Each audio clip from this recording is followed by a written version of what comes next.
میرے نبی نے 11 شادیاں کی. اللہ کی قسم، اللہ کی قسم، اللہ کی قسم ہمیں زندگی سکھانے کے لیے تھی. کوئی آپ نے کہا مجھے عورتوں کی کوئی رغبت نہیں ہے، مالی فی النساء من رغبت، صرف ہمیں زندگی سکھانے کے لیے یہ کیا، زندگی سکھانے کے لیے یہ کیا کہ چونکہ گھر کی زندگی مشکل کام ہے، گھر کی زندگی مشکل کام ہے، گھر کی زندگی مشکل کام ہے، گھر کا دین مشکل دین ہے.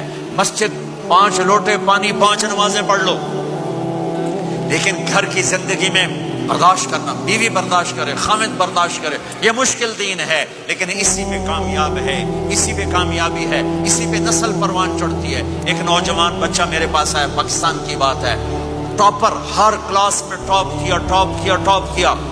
میڈیکل کالج کا اسٹوڈنٹ کا مولانا 2 دفعہ خودکشی کی کوشش کر چکا ہوں، 2 دفعہ. میں نے کہا کیوں؟ کہ میری امی ابو بہت لڑتے ہیں، میرے امی ابو بہت لڑتے ہیں، ان کی لڑائی سے میں اتنا ڈپریس ہوں، میں نے 2 دفعہ اپنے آپ کو مارنے کی کوشش کی. میری زندگی تھی اللہ نے مجھے بچا لیا، میری زندگی تھی اللہ نے مجھے بچا لیا. اپنے گھروں کو آباد کرنا ہے تو نبی والے اخلاق مجھے بھی سیکھنے پڑیں گے، آپ کو بھی سیکھنے پڑیں گے. میرا نبی حضرت میمونہ کے گھر میں ہے، آپ کی باری ہے. یہ شادیاں ہمیں زندگی، دیکھو میرے نبی کی عمر 25 سال، حضرت خدیجہ کی عمر 40 سال. کوئی جوڑ ہے 25 سال کا نوجوان 40 سال کی عورت سے شادی کرے اور عمر کے 25 سال ساتھ گزار دے. 50 برس کے ہوئے حضرت خدیجہ کا انتقال ہوا اور پھر 10 شادیاں جب عمر ڈھلنے کو ہوتی ہے اور 10 شادیاں. زندگی سکھائی ہے کہ زندگی گزارنی کیسے ہے.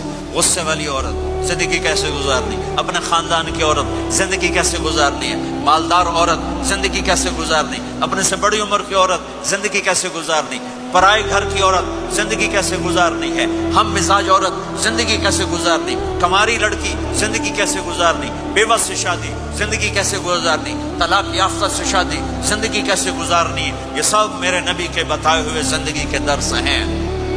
میمونہ کے گھر میں سوئے ہوئے ہیں، پیشاب کرنے باہر نکلے، حضرت میمونہ کی آنکھ کھل گئی، آنکھ کھل گئی. انہوں نے دیکھا بستر خالی، ان کا لے مجھے چھوڑ کے دوسری بیگم کے پاس چلے گئے. غصہ چڑھا، کنڈی لگا دی. اللہ کے نبی واپس آئے، کنڈی. آپ نے کہا میمونہ دروازہ کھولو. کہا میں نہیں کھولتی. کہا کیوں؟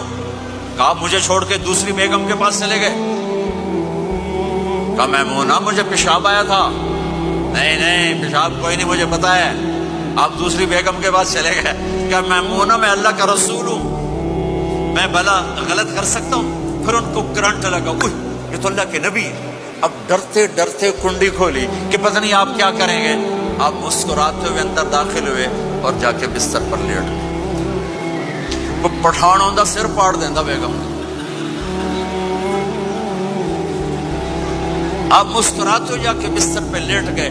زندگی سکھائی، زندگی سکھائی ہے، زندگی سکھائی. اب گھر میں جھاڑو دے رہے ہیں، اپنے کپڑے خود دھو رہے ہیں، جوتا ٹوٹ گیا خود اسے سی رہے ہیں، اپنے گھر والوں کے ساتھ کام میں کام کر رہے ہیں.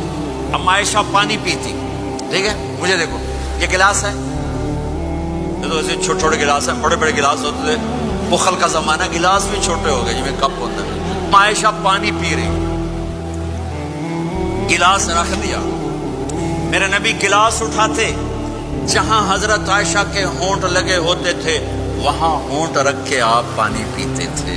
اللہ کی قسم زندگی سکھانے کے لیے. گوشت کے بڑے بڑے ٹکڑے کھائے جاتے تھے، پکائے جاتے تھے. ام عائشہ نے گوشت کا ٹکڑا اٹھایا اور یہاں سے نوچا اور پھر رکھ دیا. پھر روٹی اٹھائی، میرے نبی اس کو اٹھاتے اور جہاں سے حضرت عائشہ کے دانت لگے ہوتے تھے حضرت عائشہ کو دکھا کر رکھتے تھے. یہ اظہار محبت ہمیں سکھایا. جہاد کا سفر، جہاد کا سفر. آپ نے صحابہ سے کہا چلو بھائی سب آگے چلے جاؤ. سارے آگے چلے گئے، سب غائب ہو گئے. آپ نے کہا عائشہ دوڑ لگائیں. عائشہ، نبی کہہ رہے ہیں، عائشہ نہیں کہہ رہے، عائشہ دوڑ لگائیں. آپ نے کہا لگائیں. تو کہا دوڑ لگائی تو میں آگے نکل گئی، آپ پیچھے رہ گئے. کئی سال گزر گئے، میں ذرا موٹی ہو گئی. تو پھر آپ نے کہا جہاد کا سفر، چلو بھائی آگے چلے جاؤ. سارے آگے چلے گئے. آپ نے کہا عائشہ دوڑ لگائیں. کہا لگائیں. کا دوڑ لگائی تو آپ آگے نکل گئے. آپ نے کہا ہی میں دل کا عائشہ اس دن تو جیت گئی، آج میں جیت گیا. یہ میرے نبی کی زندگی ہے. آج یہ مولانا لگائیں گے دوڑ اپنی بیگم کے ساتھ؟ کہیں گے ہم بڑے مولانا، ہم کیسے دوڑ لگائیں؟ میرے نبی اپنی بیگم کے ساتھ دوڑ لگا رہے ہیں.